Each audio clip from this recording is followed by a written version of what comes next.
Welcome to a very special episode of What Are You Reading? What Are You Writing? I am your host, Karen E. Osborne, and have you been with me for 2 whole years? A year? Anyway, just so glad you're back. Glad to have you. I'm the author of Getting It Right, Tangled Lives, and Reckonings, and in September comes out True Grace. 4 books, like, woo! I have a very special guest today, who's laughing at me, Fred Rutman. And he has, I've never heard of this before, a medical trauma memoir is what he has written, and that came out in March. And it says here that it's a book about his extraordinary health journey, and he shares his resilience, overcoming the odds, and living to tell the tale with a side of humor and a dash of sarcasm. Just a dash. The summer I died 20 times. My goodness, welcome, Fred, who calls himself repeatedly dead. Fred, you see his name under his photograph. Welcome.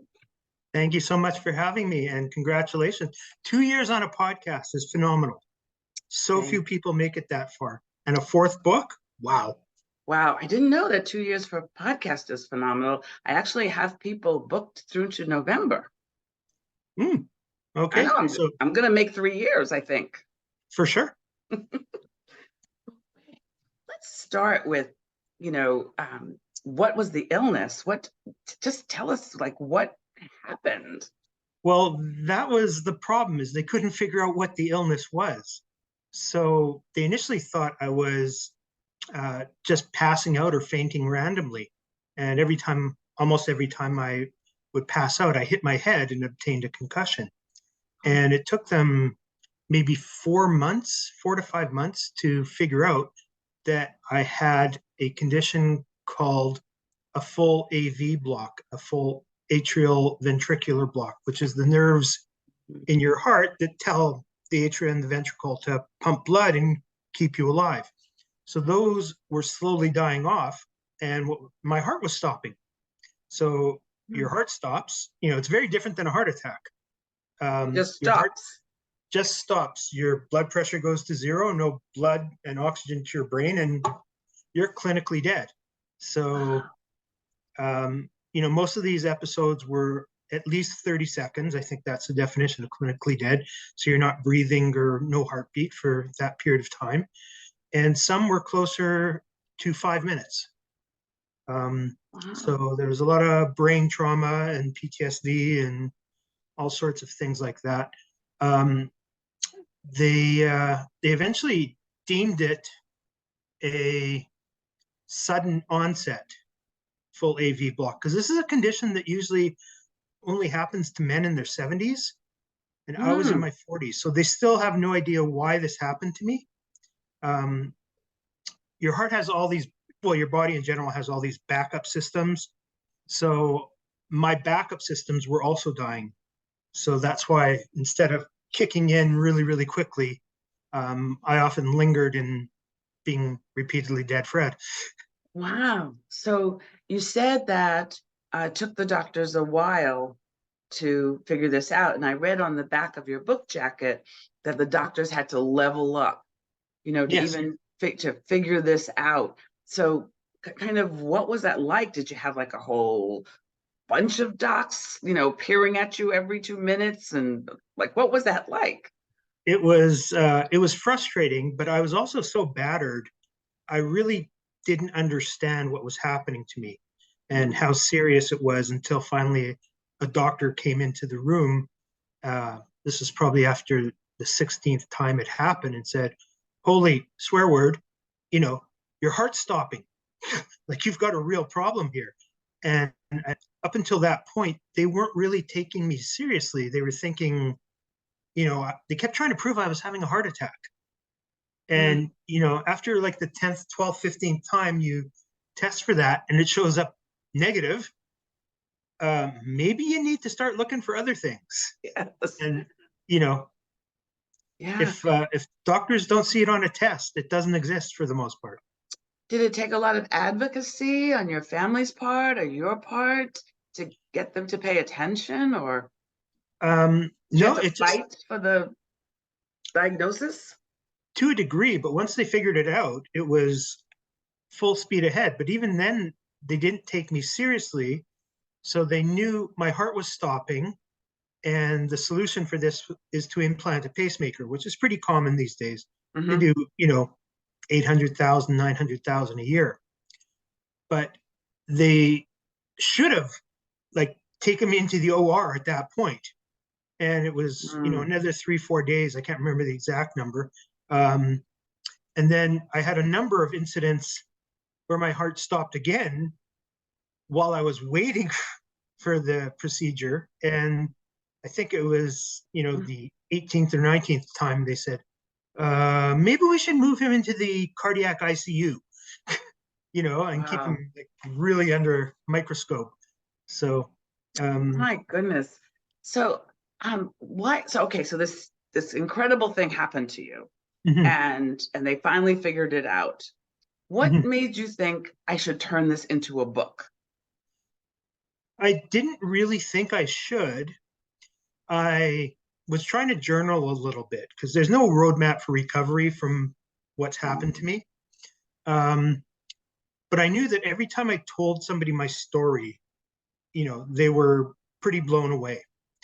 So a friend said there was a short story writing contest coming up, Mm. but the deadline was like 5 or 6 days or something. And I said, well, I've been in marketing. I used to write for my school newspapers and stuff like that. I have a bit of a gift, he says modestly.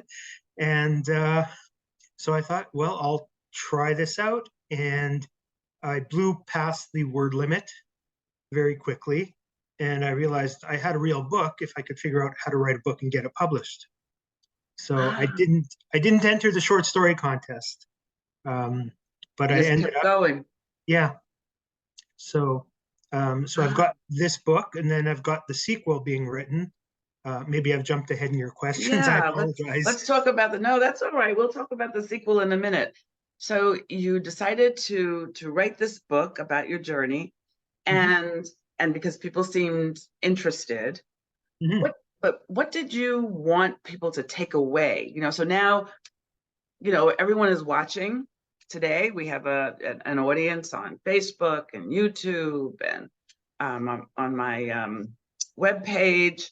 And so mhm. they're listening, watching, and you want them to pick this book up. What would you hope that they would get out of this book? Well, I hope they get some inspiration that whatever situation there is, there's a probable solution. It might not be evident to you right at the moment.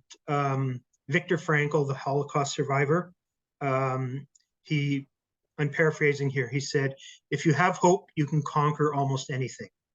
Hmm. And with embedded in that is you have to ask for help. You cannot be afraid to ask for help.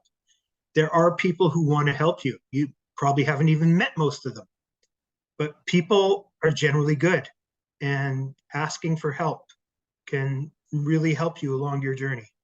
That's a powerful message, Fred. That Thank you. there are people, yeah. So it's so often that people don't know how to ask for help, don't know who to ask for help, Mhm. see it as a weakness. So that's a powerful, powerful message. So before you tell us about the sequel, because I want to hear about that, how are you feeling today? How are you? I'm generally pretty good. I've gained a little bit of weight over the last 2 years, as many people have. Mm. So I think that's going to start coming off in the next week or two.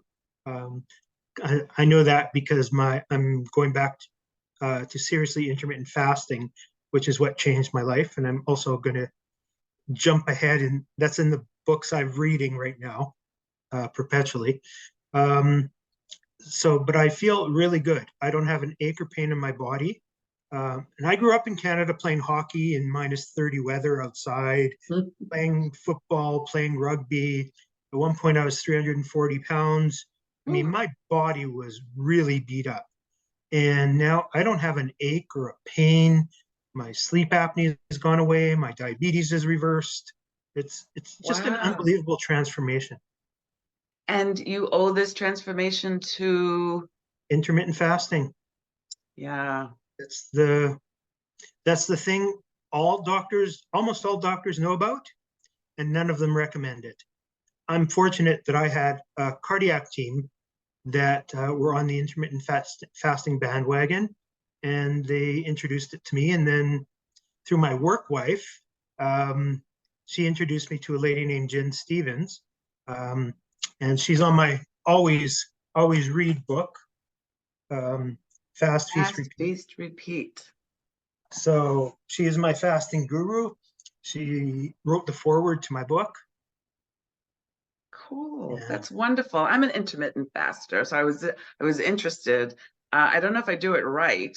I stop eating at about 4 or 5 o'clock, and I don't eat again until breakfast around 9 o'clock. Is Yep. that intermittent? Is that It's a basically it? version. There's It's a version. so many. Yeah. Ah. So offline, if you have questions for me, happy to answer any questions. Okay. And that goes for you too. After Fred tells you how to be in touch with him, you can Mhm. ask him questions about it as well. So you said there's a sequel.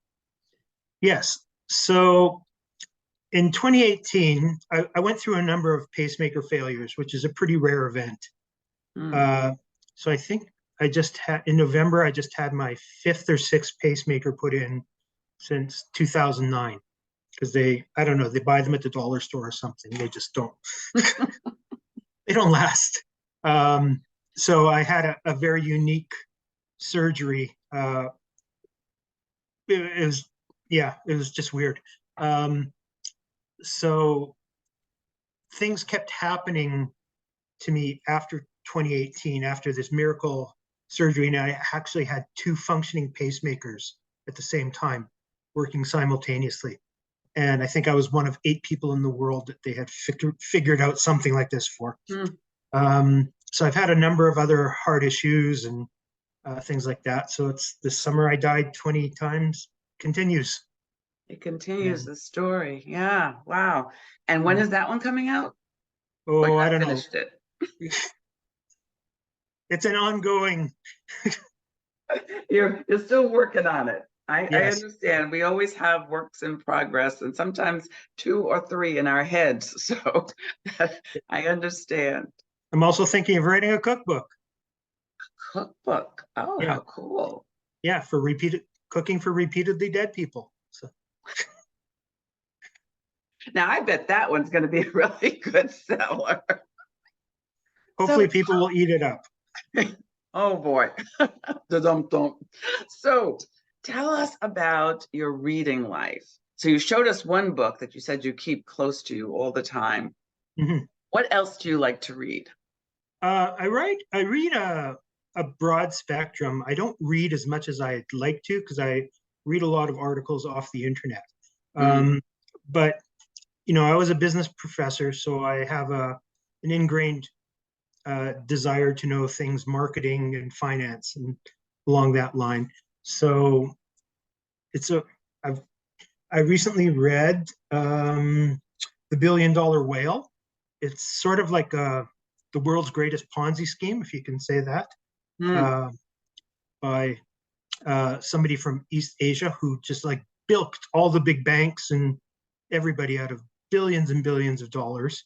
Mm. Um, it's, for a finance person who knows how the banking system should work, that this clown like was able to get away with this for so long and got so many people to cover his butt. It's mind-boggling. Wow. Um, I also read a book called Red Notice. A red notice is what Interpol issues when they have a worldwide alert for somebody. Oh. And there was an American, I'm sorry, I forget his name. That's one of my ongoing memory problems. Um, he started going into the Soviet Union, or what's now known as Russia, Mhm. when everything was opened up, and he was making money hand over fist.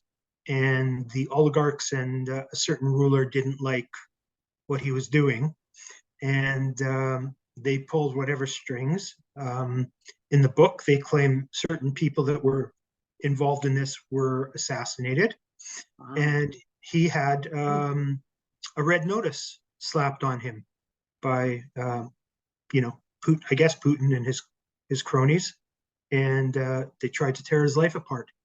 Wow, and he lived to tell it He did. because so many didn't. Hmm. Yeah, wow. Those And both what? sound fascinating. You have another one? Yeah, it's a brand new one that was recommended to one of my beta readers, and it's called "How to Argue and Win Every Time." So Mm. this is one of the superstar lawyers in the United States, and I think he was the first lawyer to defeat Rudy Giuliani in a court case. Oh, So right. you'll have to fact check me on that, but that's what I think. Yeah. And say the name again. It's How to How to argue and win every time. Every Time. Excellent. Well, I thank you so much, Fred. It's just been a pleasure meeting you. And I hope Thank you. all of you are enjoying this. If our audience wants to get in touch with you, they want to ask you about any of the things that we've talked about, or just want to be able to get your book, what's the best way for them to be in contact with you? They can find me on my Instagram page, which is repeatedly dead Fred, or they can email me at repeatedly.dead.fred@gmail.com. Excellent. All right. So I hope you will do that. I hope you will follow Fred on Instagram. I hope you will follow me as well. I'm on Facebook, Karen E. Osborne, author. I'm on Instagram, Karen E. Osborne. The E is important because there are other writers out there named Karen Osborne. And I'm also on YouTube, Karen E. Osborne. And you can find me on Amazon on my author page as well. We thank you so much for watching us. I hope you will be in touch with Fred. I hope that you will follow him. I hope you'll try his book. Thanks, everybody.